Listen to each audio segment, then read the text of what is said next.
Greetings to all you boys, girls, and those out of this world. Eldritch Grandma here with the simplest sort of video.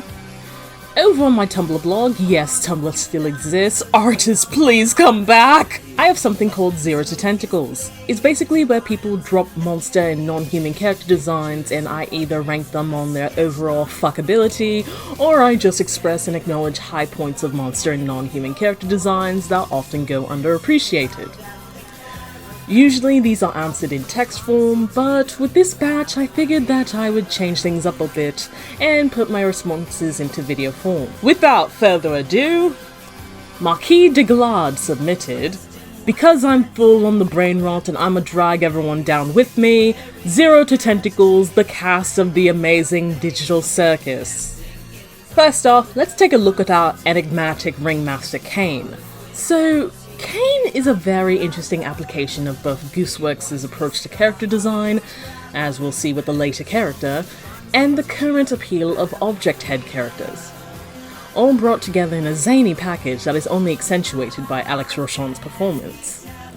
However, other than that, there's not too much on the attractive scale for this character, but there are thousands of opportunities for hijinks, and I hope they take full advantage of that.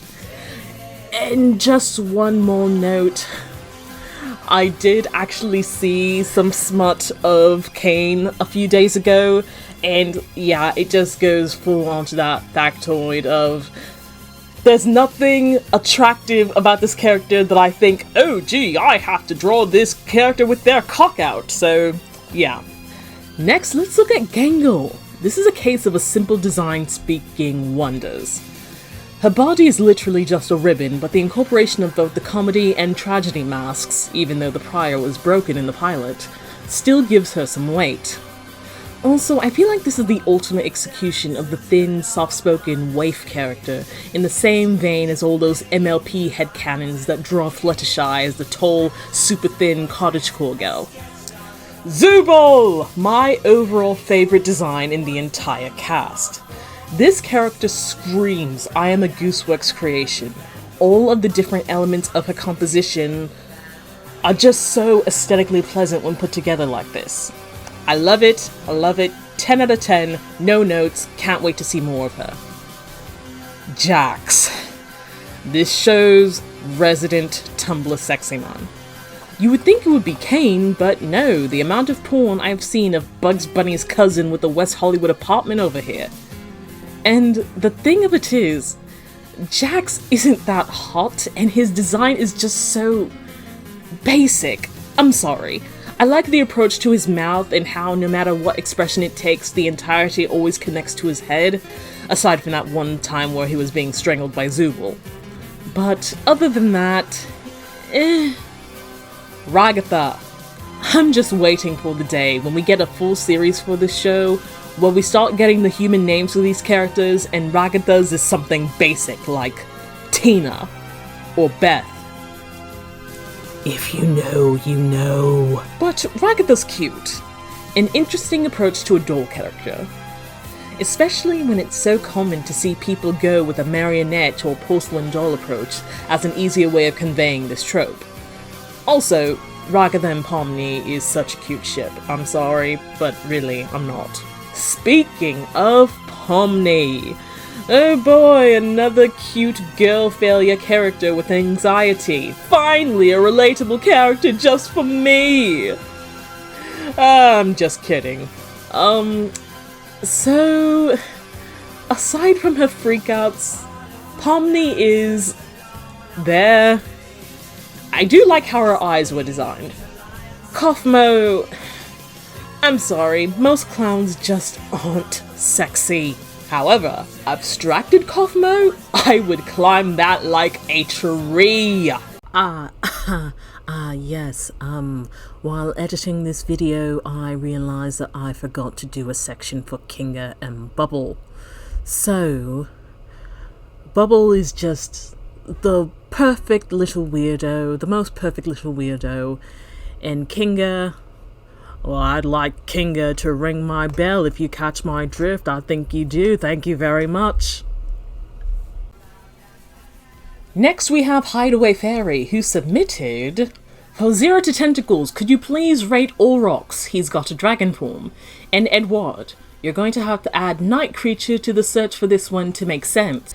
I'm going to keep it 100 with you all. I have not watched Nocturne. The original Castlevania Netflix adaptation was something really special, and I keep getting the impression from clips and reviews that Nocturne leans more into the modern superhero vein of things, rather than the gothic action that the original did. So, if I miss out on some of the core elements of appreciating these characters, you'll have to let bygones be. So, Aurochs. I know he's the Mesoamerican beefsteak that the internet was going gaga over when this series was airing, and he is pretty high up there, if I'm just going by where he would be on a countdown of tall, dark, and handsome characters. I didn't know about the dragon thing, so let me just... What in the name of Quetzalcoatl? I am so confused. Doesn't this adaptation take place in revolutionary France? Who looked at that and said, you know what we need? The Aztec god of rain, science, and agriculture. My confusion aside, I will say that this is an interestingly designed dragon. Though, I do have to point out, when it comes to depictions of Quetzalcoatl and winged serpent adjacent entities, they're usually on the brighter side of the spectrum, so the colours on Aurochs here being kind of muted is kind of a bit of a downgrade for my liking. I mean, I guess it does blend in better to the colour scheme of this series' art design, but still, Edward. Okay, I know something's up here because you specifically mentioned how I would have to search him up. So this pretty son of a bitch is how we get him regularly. However, if I go ahead and add in Night Creature... Oh my god, it's the pale man from Pan's Labyrinth. Just, you know, with some melanin. But in all seriousness, this was unexpected. Like, I could easily see this design in a Guillermo del Toro movie, or in a Souls game. The schema of the horns, as well as the gold embellishments, the way that those claws are actually part of his face, the piercing eyes, this is a good design. This is a good design. In fact, I might go up and look up what episode of Nocturne this character specifically appears in so I can just watch that. Next we have an Anon submission. Yes, Anon. Right. This submission reads... So, I might as well ask for 0 to Tentacles, Asmodeus, Beelzebub, and Mammon from Helluva Boss, including their kaiju forms as well, please. Ah yes, 3 of our 4 revealed archdemons for the Helluverse, or rather the 3 who are relegated to Helluva Boss. Let's go in order of their appearances. The Big Daddy of Lust himself, everyone's favourite rooster demon Asmodeus. It's actually interesting that I'm talking about this character now, because depending on when this gets recorded, I would have just finished watching a 5-hour video breaking down the lore and machinations of Daniel Mullins' The Hex, which, depending on how deep you dive into it, during one of the boss battles you can trigger a jump scare with Asmodeus from Mullins' other game, Pony Island. I'm getting distracted. I really appreciate the approach with this design. The Helluverse overall has an interesting way of handling avian characters, as can be seen with characters like Stolas, Octavia, and Stella. But Asmodeus is the next step up from that in how his overall colour scheme is high in blues, despite the traditional colour of Lust being red. His shifting mane, his suit having subtle electronic elements to reference his engineering work. This is a good overall composition. Queen Bee! Beelzebub, the party queen Beelza herself! This design caused so many bad takes online when the long-lost Helluva Boss episode finally aired.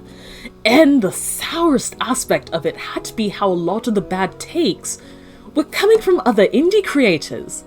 So, the next time someone tries to tell you that, oh, the indie animation, indie writing spheres are a big happy family, a united front against the short failings of mainstream media, I am giving you permission to imagine that person getting kicked in the dick and or vagina.